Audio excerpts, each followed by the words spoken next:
Paying மற்றும் pre section போலவே game பேஷண்ட்டுக்கும் முழுமையான அணுகுமுறை தேவைப்படுது. அது ப்ரீ ஆப்ரேட்டிவ் முதல் போஸ்ட் ஆப்ரேட்டிவ் வரை உறுதிப்படுத்தப்படுது. முன்னாடிலாம் ஆப்ரேஷன் முடிச்சதும் பேஷண்ட்லாம் நேரா அவங்க ரூமுக்கு போவாங்க. அதுக்கப்புறமா தான் போஸ்ட் ஆப் கவுன்சிலிங் பண்றது, கேஷீட் கொடுக்கறது, மாத்திரை மற்றும் மெடிசன் கிட் கொடுக்கறதுன்னு தனித்தனியா சிஸ்டர்ஸ் போவாங்க. இதனால டைம் அதிகமாகிறது, சிஸ்டர்ஸ்க்கு வேலையும் அதிகமா இருந்தது.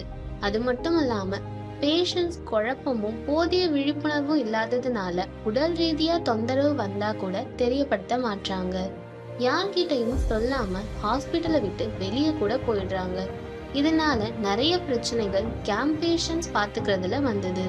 இதை சரி பண்ண வந்த மாற்று யோசனை தான் immediate post operative counselling. Game patients operation முடிஞ்சு வரும்போது கேஷீட் கூடவே வந்துடும். கேஷீட் பிளாக் ரூம்ல இருக்கிற எம்ஆர்டி ஸ்டாஃப் கிட்ட போயிடும். பேஷண்ட்ஸ் மட்டும் ஓடிக்கு பக்கத்துல குரூப் கவுன்சிலிங் பண்ற இடத்துல அமர வைப்பாங்க. இங்க ஒரு பேட்சா பேஷண்ட்ஸ் வச்சு வீடியோ போட்டு காட்டுவாங்க. இந்த வீடியோல நோயாளிகள் ஆபரேஷனுக்கு பிறகு மேற்கொள்ள வேண்டிய விதிமுறைகள் மற்றும் தவிர்க்க வேண்டிய குறிப்புகள் தெளிவா காட்டுவாங்க. இதை எல்லாத்தையும் தவறாம பின்பற்றணும்னு செவிலியர் அறிவுறுத்துவாங்க. இந்த வீடியோல நாங்க என்னென்ன சொல்றோம்னா, ஆப்ரேஷன் முடிஞ்சு வந்ததும் நோயாளிகளை அவங்க வீட்டுக்கு போன் போட்டு ஆப்ரேஷன் முடிஞ்ச தகவலை தெளிவுபடுத்த சொல்றோம். இதை ரூம்க்கு போய் கன்ஃபார்மும் பண்றோம். இதனால பேஷண்ட் சேஃபா இருக்காங்கன்னு வீட்ல ஒரு நம்பிக்கை இருக்கும். சிஸ்டமிக் பேஷண்ட்லாம் வழக்கமா எடுத்துக்கிற மாத்திரைலாம் அவங்க டாக்டர் அட்வைஸ் படி தொடர சொல்றோம். ஆப்ரேஷன் முடிஞ்சதால அந்த ஒரு நாள் மட்டும் லைட்டா சாப்பிட சொல்றோம். அதிகமா சாப்பிடாதீங்கன்னு தெளிவுபடுத்துறோம். கண் ஆப்ரேஷனுக்கு அப்புறம் எப்படி படுக்கணும், படுக்க கூடாது அந்த சந்தேகம்லாம் தீர்க்கிறோம்.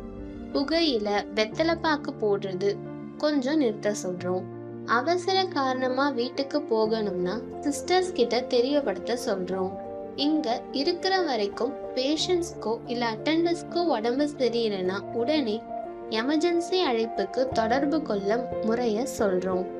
அப்புறம் கேஷீட் மாத்துறது, சேதப்படுத்துறது எல்லாம் தப்புனும், உங்களுக்கு ஆப்ரேஷன் மட்டும்தான் முடிஞ்சிருக்கு, மருந்து விவரங்கள், டாக்டர் பரிசோதனை எல்லாம் பார்த்துட்டு டிஸ்சார்ஜ் பண்ணதுக்கு அப்புறம் தான் உங்களை பஸ் வச்சு அனுப்புவாங்க, அது வரைக்கும் பொறுமையா இருக்கும்படி போன்ற விஷயங்களும் இந்த வீடியோல காமிக்கப்படுது. வீடியோ முடிவுல என்ன புரிஞ்சுதுன்னு சிஸ்டர்ஸ் பேஷண்ட் கிட்ட சில கேள்விகளை கேட்டு உறுதிப்படுத்திக்குவாங்க. அதுக்கப்புறம் மாத்திரை கொடுத்து அங்கேயே போட்டுக்க சொல்லுவாங்க. இந்த இடைப்பட்ட டைம்ல எம்ஆர்டி சிஸ்டர் கேஷீட்டை கோடிங் கொடுத்து ஸ்கேனிங் அண்ட் அப்லோடிங் செஞ்சிடுவாங்க. கேஷீட் வந்ததும் சிஸ்டர்ஸ் ஐடி வெரிஃபை பண்ணி கேஷீட் மற்றும் மெடிசன் கிட் அந்தந்த பேஷண்ட்ஸ் கிட்ட கொடுத்து அவங்கள ரூம்க்கு கூட்டிட்டு போய் ஓய்வெடுக்க வைப்பாங்க. இந்த சிஸ்டம் ஃபாலோ பண்றதுனால சிஸ்டமிக் எமர்ஜென்சி ஷிஃப்டிங் மற்றும் அப்ஸ்கார்டிங் எங்களுக்கு நிறைய குறைஞ்சிருக்கு. அது மட்டும் இல்லாமல் பேஷண்ட்ஸ்க்கு ஆப்ரேஷன் முடிச்ச உடனே இந்த இன்ஸ்ட்ரக்ஷன்ஸ் கொடுக்கும்போது ஒரு தெளிவு கிடைக்குது, பல சந்தேகங்களும் தீர்க்கப்படுது.